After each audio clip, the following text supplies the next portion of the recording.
英语学习系列：忙碌的成年人如何学习语言？嗨，欢迎来到今天的深度解析。今天我们不谈深奥的理论，我们要直接切入正题，为大家拆解一套超级强大却要非常简单的系统。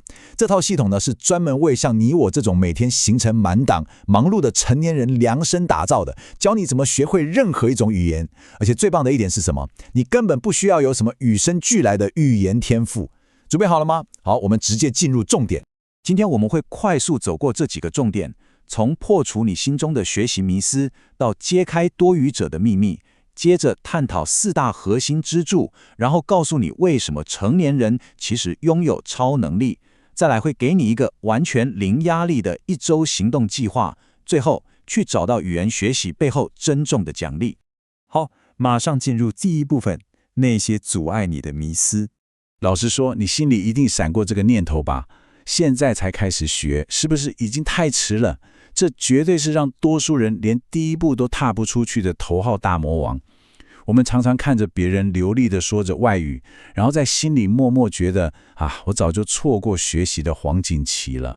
我们总是很习惯给自己找理由，对吧？什么我真的没有语言天分啦，我都几岁了，我每天上班就够忙了。还有最经典的，看教科书真的超无聊，我一定撑不下去。如果你也说过这些话，真的你不孤单。但今天我们把这些借口通通丢掉。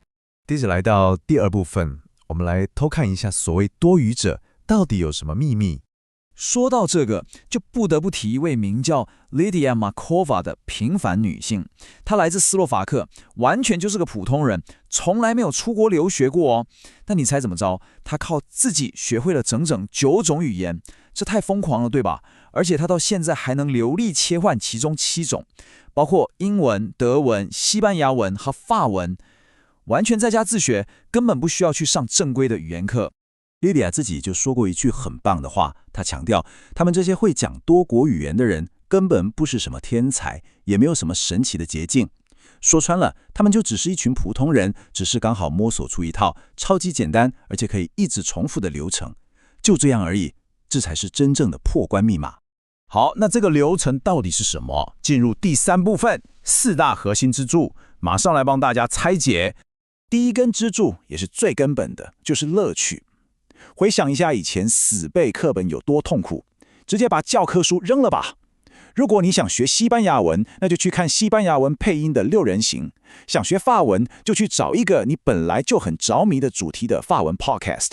重点是用你本来就喜欢的东西来学，这绝对是一切的基础。第2根支柱，我们叫它混合方法。老实说，人类的大脑是非常容易觉得无聊的，所以你要把学习当作是在吃一顿营养均衡的自助餐，要换换口味嘛。像是通勤的时候听听 podcast， 午休滑手机看篇短文章，煮饭的时候试着用外文跟自己碎碎念，睡前再花个几分钟滑一下 app 做个快速练习，让大脑一整天都觉得好新鲜哦，这样才留得住注意力。接下来这一点非常精彩，是一个完全颠覆大脑的想法。以前我们都觉得学习要靠意志力，但意志力其实就像手机电池一样，到晚上下班早就耗尽没电了。所以我们要打造的不是钢铁般的意志，而是一个可靠的系统，一个能自动触发你学习的机制，完全不用靠意志力硬撑。莉莉亚的系统真的超级简单，只有3个步骤。第一，挑一个固定的时间；第2，选一个固定的地点；第3，给自己一个小小的仪式感，像是泡一杯热腾腾的茶。就这样，只要这3个条件一凑齐，大脑就会叮一声，自动切换到学习模式，你根本不需要强迫自己去寻找所谓的动力。第4个支柱需要一种蛮特别的耐心，也就是说，我们要重新定义你的学习目标。拜托，把完美文法跟母语人士的口音先丢到一边好吗？真正的流利其实就是能跟别人沟通，传达你的意思而已。勇敢开口去建立连接，这比做到完美重要太多了。再来是第4部分，成年人的超能力，这绝对会打破你的自我怀疑。仔细比较一下小孩跟大人的学习条件，你会发现我们其实超有优势。你看，在乐趣方面，小孩只能被动接受无聊的学校课纲，但你已经知道自己喜欢什么了，对吧？讲到系统，年轻人的作息往往乱七八糟，但成年人通常有超稳定的日常生活，这用来建立习惯简直完美。还有，比起小孩什么都要立刻看到成果，大人早就懂得什么叫延迟满足了。所以别再拿年龄或工作忙当借口了，这些你以为的绊脚石，完完全全就是你的秘密武器。说了这么多，我们进入第5部分，1周行动计划，帮你准备好明天就能开工的超无压攻略。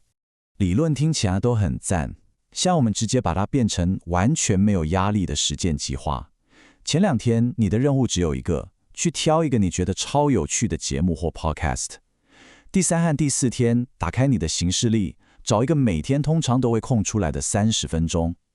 接下来的几天呢，你只要负责听就好，不查字典，不要给自己压力。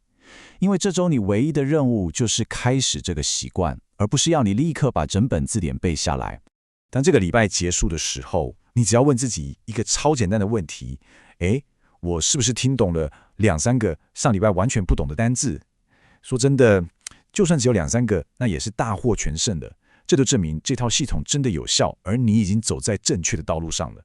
最后第6部分，真正的奖励，我们来聊聊到底为什么要做这些。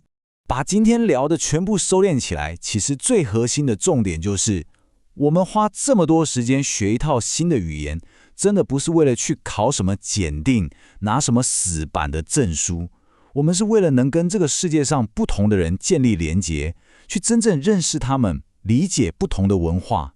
在今天解析的尾声，我想把这个发人深省的想法留给你。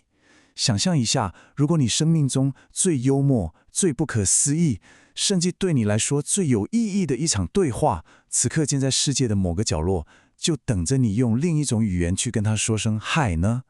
现在你已经有了方法跟系统去开启那场对话吧。